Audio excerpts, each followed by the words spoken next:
This is Lecture 1 for Module 2 in the book Problem Solving Guide for Mechanics and Thermodynamics, Two-Dimensional Motion.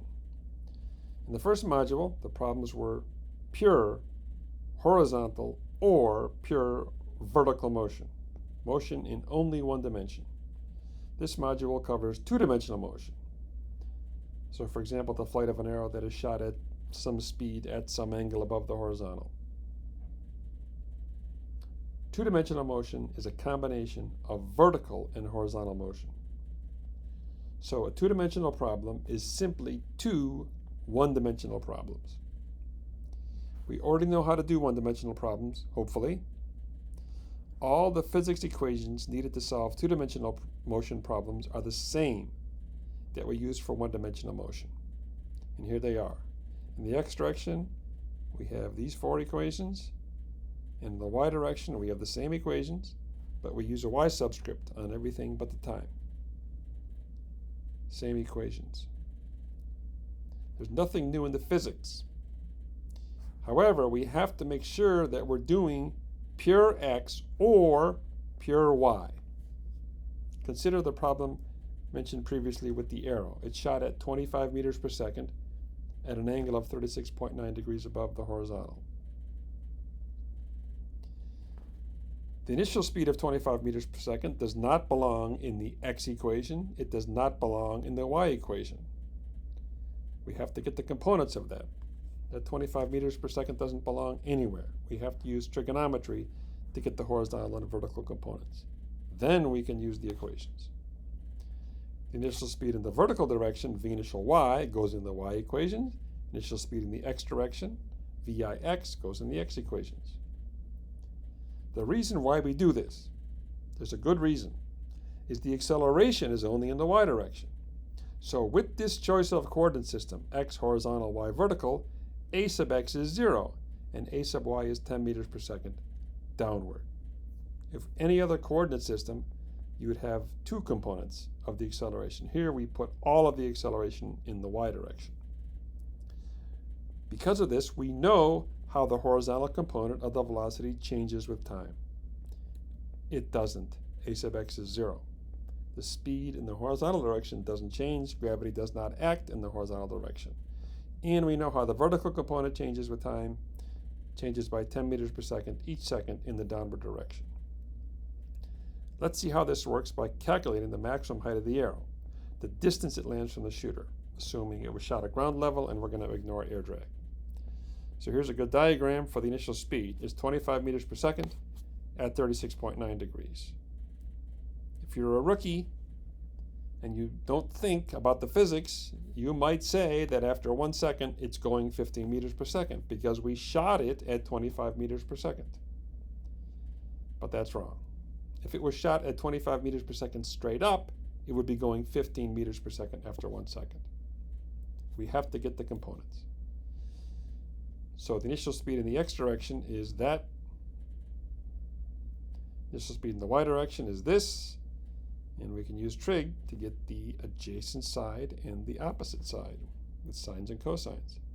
V initial x, the speed, the hypotenuse, 25 meters per second times cosine 36.9, that's 20 degrees, 20 meters per second. Initial speed in the y direction is 15 meters per second. Now we can do the problem because we know what happens to v initial x. Nothing. We know what happens to v initial y. We take 10 meters per second from it every second. To get the maximum height of the arrow, we use the y direction. Let's think about what's going on. The initial speed of the arrow in the y direction is 15 meters per second. How long is it going to take gravity to take away 15 meters per second? It takes away 10 meters per second every second. It's going to take 1.5 seconds. The arrow is going to reach its peak in 1.5 seconds. The average speed in the y direction starts off at 15, goes to 0, is 7.5 meters per second. Note that we do not care about the x direction. We're doing the y direction, one direction at a time. Now we can get the maximum height. It averages 7.5 meters per second for 1.5 seconds. That's 11.25 meters. To get the distance for how far away it lands, that's the horizontal direction. We know the initial speed in the x direction is 20 meters per second, and we know it doesn't change. Gravity does not act in the horizontal direction. It takes 1.5 seconds to go up, 1.5 seconds to come back down. That's 3 seconds total. If you average 20 meters per second for 3 seconds, that's 60 meters. So the arrow lands 60 meters away from the shooter. Let's do a little deeper dive into this problem by considering a different point in the flight of the arrow. Not where it lands, not where it gets to peak, but let's just say 2 seconds. How far away from the shooter is the arrow 2 seconds after it was shot? What's the speed of the arrow 2 seconds after it was shot? Which direction is it moving 2 seconds after it was shot? What is the acceleration of the arrow 2 seconds after it was shot? As always, we do one direction at a time because that's easy. The initial speed in the x direction is 20 meters per second. That doesn't change.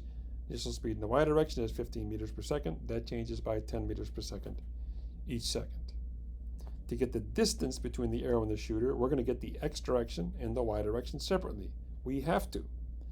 Once we have the x direction and the y direction, then we're going to use the Pythagorean theorem to get that hypotenuse.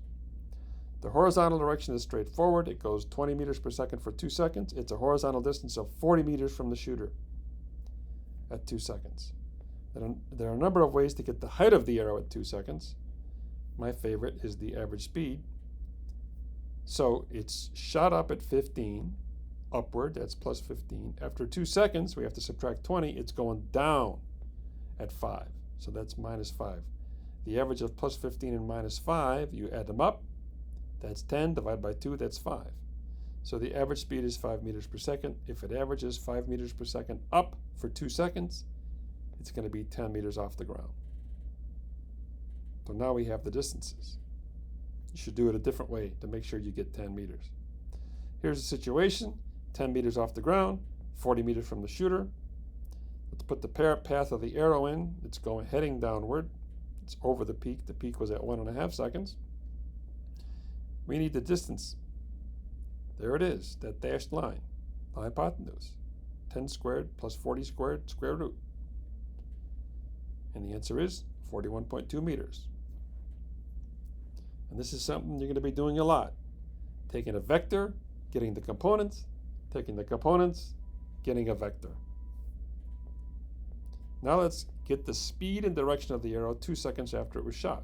We know what the horizontal component of the speed is 20 meters per second because it started at 20 and it doesn't change. The y component of the speed at 2 seconds is minus 5. So now let's draw a diagram. There it is, but now we have the speed vectors on there. 20 horizontally, 5 down. Let's use the Pythagorean theorem to get the hypotenuse. The answer is 20.6 meters per second. So the arrow is traveling at 20.6 meters per second. Now, the direction, and for that we use arctangent. Tangent is opposite over hypotenuse. So the opposite side is 5 meters per second. The adjacent side is 20 meters per second. I'm going to get this small angle right there below the horizontal. Arctangent of 1/4 turns out to be 14 degrees. So the answer is the arrow is moving at 20.6 meters per second, 14 degrees below the horizontal. Finally, the question asks for the horizontal and vertical components of the acceleration 2 seconds after it was shot. Were you paying attention? A sub x is 0. A sub y is minus 10 meters per second every second, all the time, if it's in the air. So a two-dimensional problem can be solved by solving two one-dimensional problems. Trigonometry is used to get the components of a vector and can be used to get the vector from its components. The Pythagorean theorem can be used to get one of the three sides of the triangle if the other two are known. So much of problem solving in physics involves thinking rather than doing the actual physics, especially if it's a good problem. To be able to solve problems in physics, you have to be able to think. Knowing the physics is not enough. The equations are on the top of the test.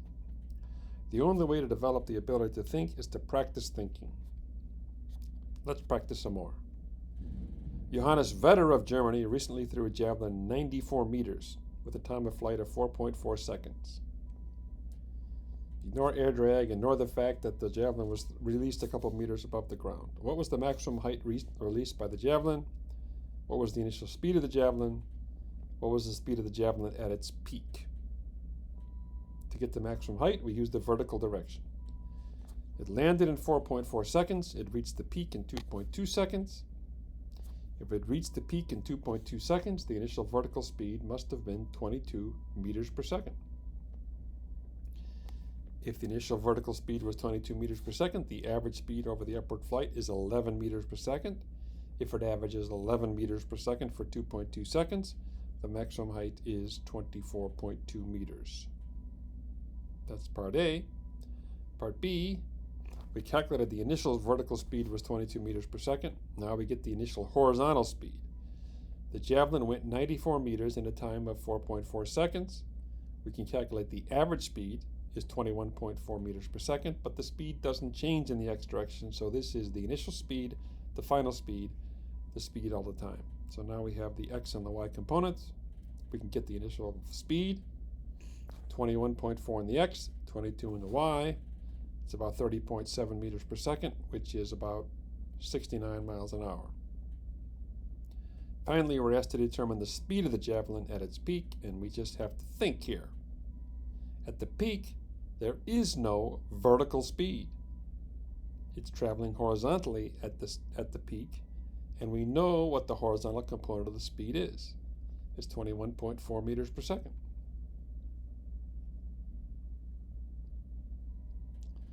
There's a lot of good, challenging problems in the textbook that make you think. There are detailed workthroughs of sample problems in the chapter and many challenges at the end of the chapter. And there are practice exams. Draw a good diagram. Invest some time understanding what's going on. Then think. Once you understand everything, only then try to get the answer. Develop your mind. Don't think, what equation do I need to plug into? Think, what's going on here? And how do I think about it? Get to work.